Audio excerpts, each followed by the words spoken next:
Kemudian yang keempat ada riset sistem pendidikan kita.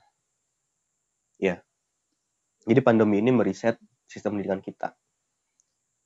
Kalau kita bicara meriset, berarti kan kita kembali ke masa lampau, masa paling awal. Kalau kita bicara sejarah Indonesia, sejarah pendidikan Indonesia secara spesifik itu mungkin ya, paling awal itu, titik awal itu diawali dari seorang pribadi yang bernama Ki Hajar Dewantara. Ya, mereka lagi.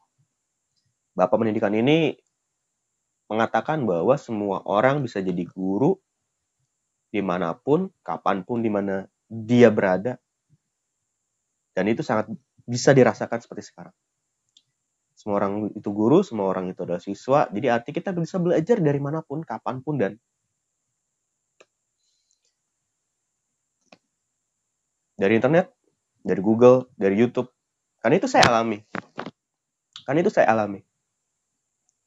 Saya mau belajar, nggak harus saya mengeluarkan banyak uang untuk ikut seminar, ikut pelatihan berapa lama gitu.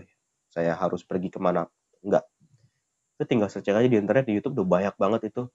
Live streaming webinar gitu. Ya, kita tinggal amati aja. Kita cermati, kita catat poin-poin pentingnya. Kita cari sumber-sumber yang primernya dari live streaming tersebut.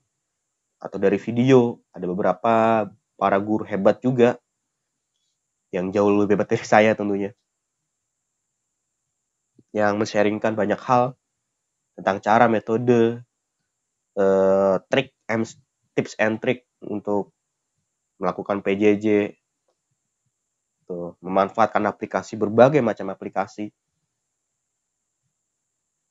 Terima kasih banget deh, banyak banget itu saya belajar dari siapa ya? Saya sebut tadi salah satu ada banyak deh pokoknya.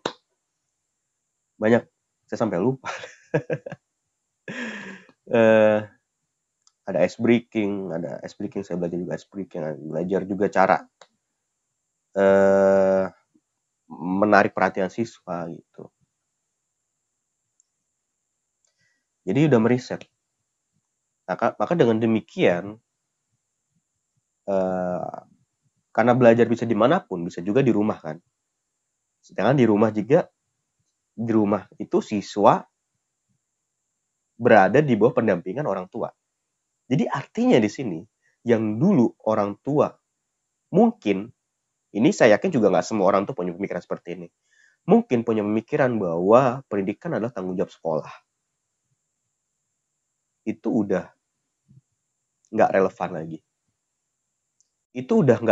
lagi. Jadi selama PJJ ini tentu peran orang tua juga sangat penting dalam mempengaruhi perkembangan peserta didik kita.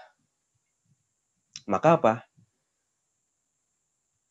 Ya, idealnya kan memang seperti itu. Jadi pendidikan seorang anak ini harus dipengaruhi dari aspek keluarga, dalam hal ini adalah orang tua, dari aspek masyarakat, dari aspek sekolah,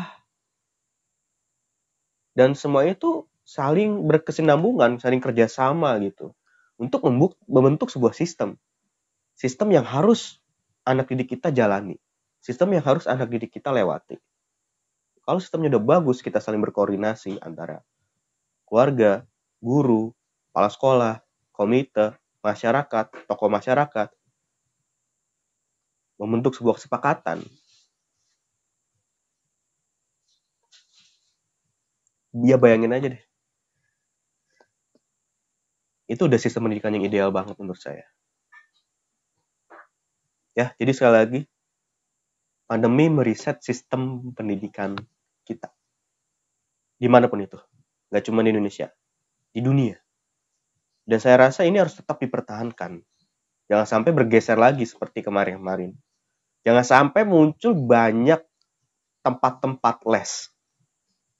Karena saya punya pemikiran, semakin banyak, di suatu negara semakin banyak badan atau tempat-tempat les, usaha-usaha les gitu. Itu menggambarkan semakin bobroknya sistem pendidikan. Mohon maaf ini. Mungkin ini agak frontal, tapi ini pemikiran saya aja sih. Mungkin ada yang nggak setuju, nggak apa-apa. Intinya,